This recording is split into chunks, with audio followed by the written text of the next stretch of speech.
Hi everyone, today in this video we'll see how you can enable two-factor authentication for logging into your Google account. So let's get started.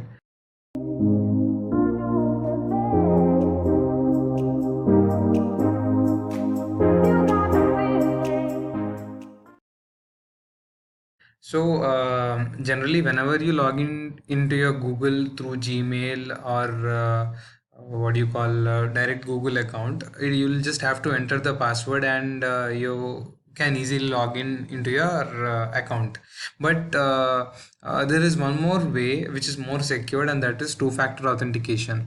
That is along with your regular password you have to enter the another pin, like something like OTP, which you generally get when you do any bank transaction or online transaction, which will be sent to either your mobile, or there is one more like there are some ways in which you get another authentication pin. Unless and until you enter that, you will not be able to log in. So how to do that, I'll show you first. After that I'll let you know the benefits of that. So go to google.com, and if you have already logged in, then your account comes up here. If you click on that, and you can see there's an option called manage your Google account. Click on that. Once you click on that, your Google account appears here. So in the left tab there are various options. In that, click on security. If you click on security, you can see we keep your account protected. There is a security checkup also, you can do that. So for enabling two-factor authentication, you need to scroll little down. You can see signing into Google. So here you can see when is your password last changed, that details are available, and use your phone to sign in off, and two-step verification off. Two-step verification is this option. If you click on this, you can see each time you sign into your Google account, you need your password and a verification code. It's an extra layer of security. Enter your password, so keep the bad guys out. Even if someone else gets your password, it won't be enough to sign into your account. So I'll give more info on what is this and how it adds more security after this process demo. So if I click on get started, then it'll ask me to sign in, because unless and until you sign in, it will not allow you to make any changes to the security of your Google account. So let me sign in. So now set up your phone. So your the phone number which is linked to your Google account will automatically appear here. What phone number do you want to use? Whether you want to use the same phone number which is linked, or whether you want to use something else.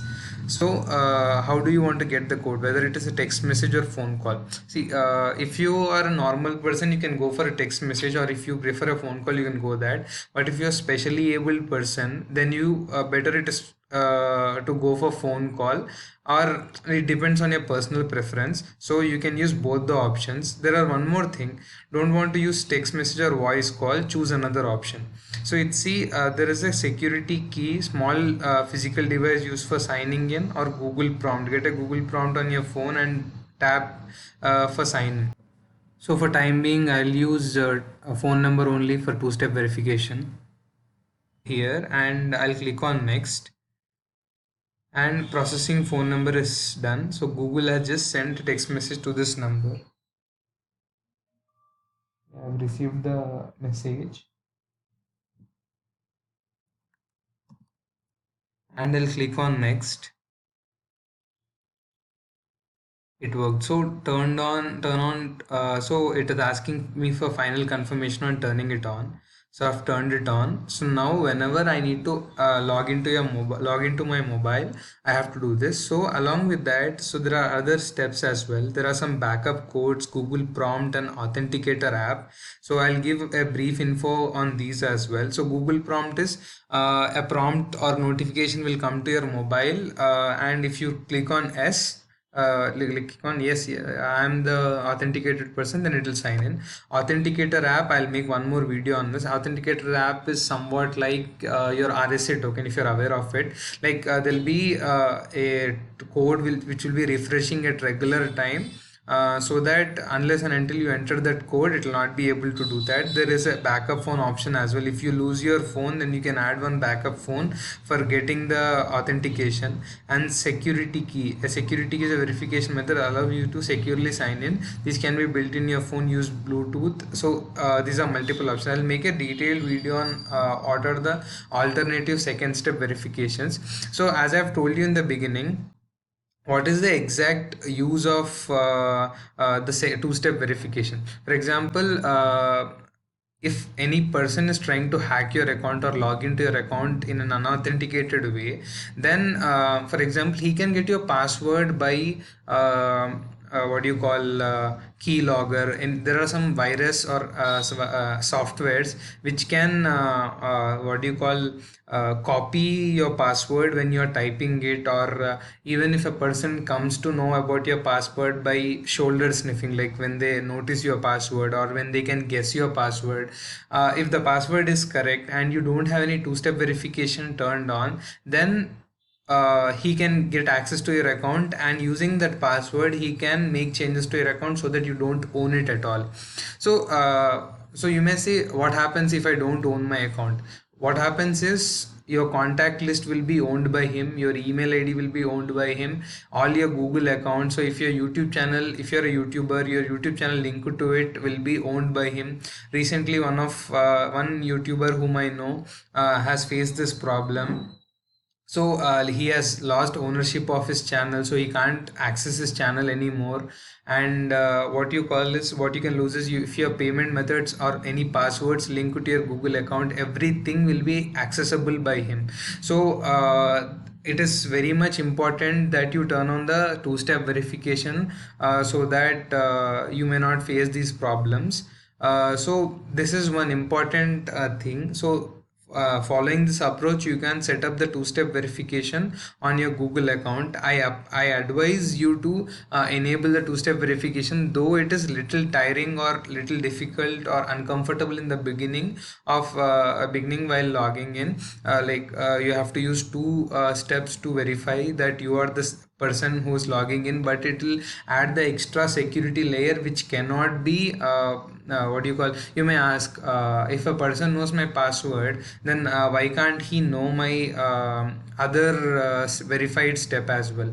The other thing will not be known by him because it changes every time. The two step, the message or OTP which will be sent to your mobile will be new every time, so he cannot guess it or he cannot mimic it each and every time. So if you are the right owner, then to change the password he has to verify it twice, so he cannot change the password and you can change the password. And though he has initially guessed the password, he'll not be able to log in. He first thing is, he'll not be able to log into your account without the two step. Even if he is able to log in by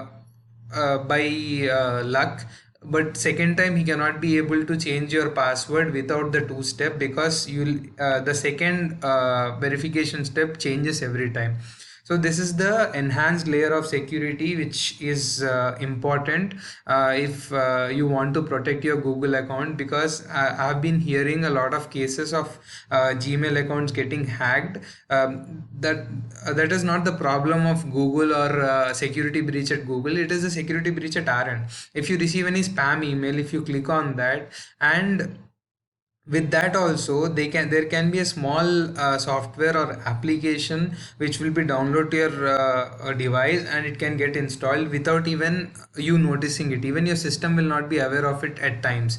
And that's what I was mentioning about the keylogger software. If you have noticed, for example, I'll just show you the example of a HDFC net banking site. So if you see, I'll just enter the customer ID. So if you see, there is a virtual keyboard here. Why is there a virtual keyboard? So if any keylogger software is installed in your machine, if not in your machine, but if you're trying to log in into the your bank account from any other other person's PC, if he has installed any keylogger software in his machine, if you log in through virtual keyboard, he will not be able to get your password. So that is the advantage of having the virtual keyboard. So if you have this two-step verification enabled, even if you don't have any what do you call virtual keyboard while logging into your Google account, but you can be you can stay safe because the OTP or the second step gets changed each and every time. So that is the advantage. Hope this video was helpful in understanding what is two-step verification and how to enable two-step verification on your Google account. I'll also make one more video on how to enable two-step verification on your Google account through mobile. Thanks a lot for watching this video. If you have any other queries related to this topic, then let me know through the comment section. If you have found this video useful, give us a thumbs up. That will help us in understanding that whether you have liked the video or you have disliked it. Thanks a lot for watching this video. Have a nice day. Bye. You say you wanna try, but you never